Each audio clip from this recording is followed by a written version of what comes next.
Cristoforo, e in più qui abbiamo San Nicola e San Giacomo il Maggiore, che quindi è Santiago de Compostela. Quindi qui abbiamo San Giovanni, che è diciamo il Battista o l'Evangelista? Questo è il Battista, perché è il protettore diciamo dell'ospedale, no? Dell'ospedale di Gerusalemme, e quindi poi di tutti gli ospedali che sono stati realizzati in Europa sul modello di quello di Gerusalemme, di cui parleremo se volete. E poi San Nicola, perché è sulla via per andare a Gerusalemme, a Bari, no? Anche lui un santo protettore del pellegrinaggio verso la Terra Santa.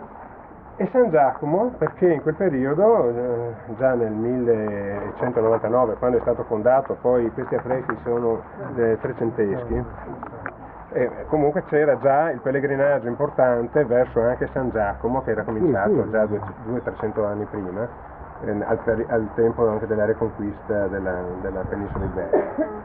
Non si svalla. Quindi qui abbiamo tutti i santi, diciamo, dei pellegrini.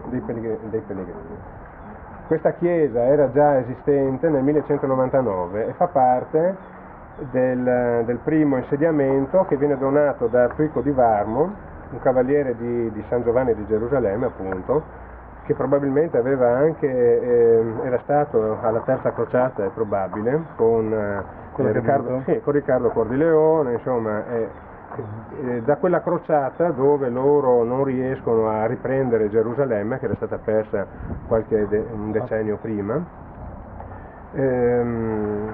Da quel momento, per favorire l'afflusso di pellegrini e anche di crociati, no, tra parentesi, alla Terra Santa, realizzano in tutta Europa ospitali come questo, e per farli appunto donano, l'Arturico di Varmo dona questo insediamento insieme con tutta una serie di campi che il cui affitto doveva in qualche modo aiutare a mantenere questa struttura, che era completamente gratuita sia per i poveri e sia per i pellegrini che da tutta Europa, dall'Europa, dai paesi baltici, pellegrini che affluivano e scendevano, e dove andavano? In quel periodo,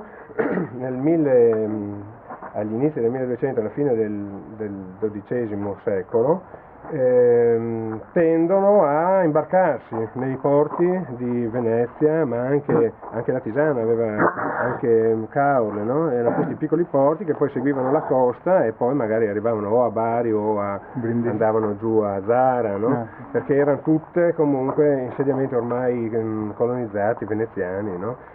Ecco, per cui andavano, l'Adriatico era praticamente un grande canale che entrava fino al cuore dell'Europa, e questa era una zona veramente calda in quel periodo, era il centro dell'Europa, perché era punto di contatto tra papato e impero,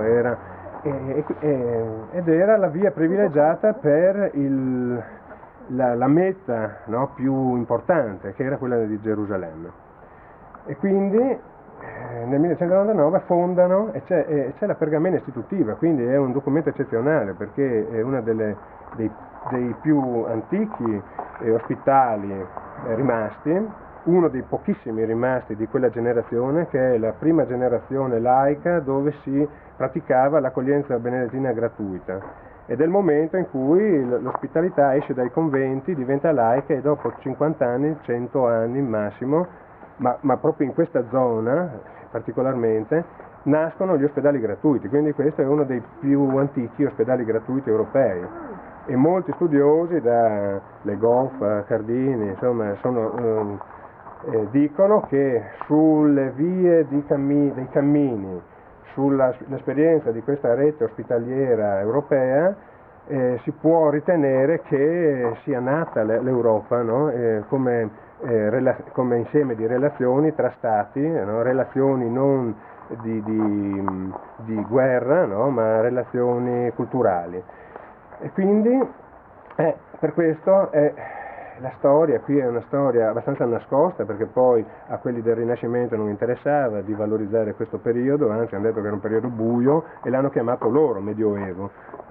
E poi anche nel periodo del Settecento non interessava valorizzare questo periodo perché era meglio dire che l'algebra era stata inventata in quel momento e che tutto era nato in quel momento, piuttosto che dire che era grazie ai cammini europei, a questa rete che è una delle prime e forse una delle più efficienti che siano mai esistite, reti europee, che sia stata proprio questa rete a drenare, no, dal Mediterraneo, dalle civiltà del Mediterraneo, da Gerusalemme, dall'Egitto, dove la civiltà era molto più avanzata. In quel periodo l'Europa era un insieme di villaggi arretrati, no, alle soglie del secondo millennio.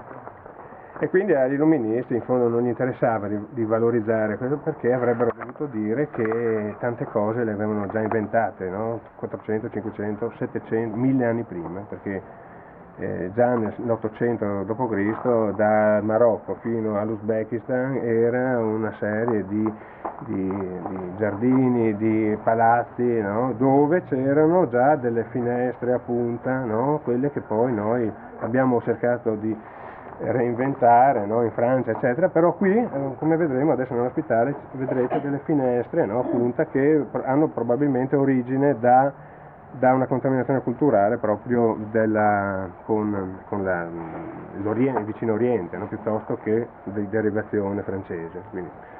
Quindi qui c'è un cortocircuito, qui le cose arrivavano di prima mano, ecco.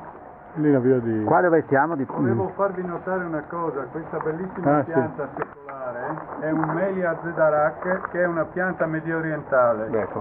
Viene usata in alberature stradali, ma è molto decorativa. Questo è secolare. Sì, infatti sì, io non so che è uno degli è l'albero di Gerusalemme viene chiamato. Gerusalemme, sì. Però Medio orientale sì. di origine mediterranea.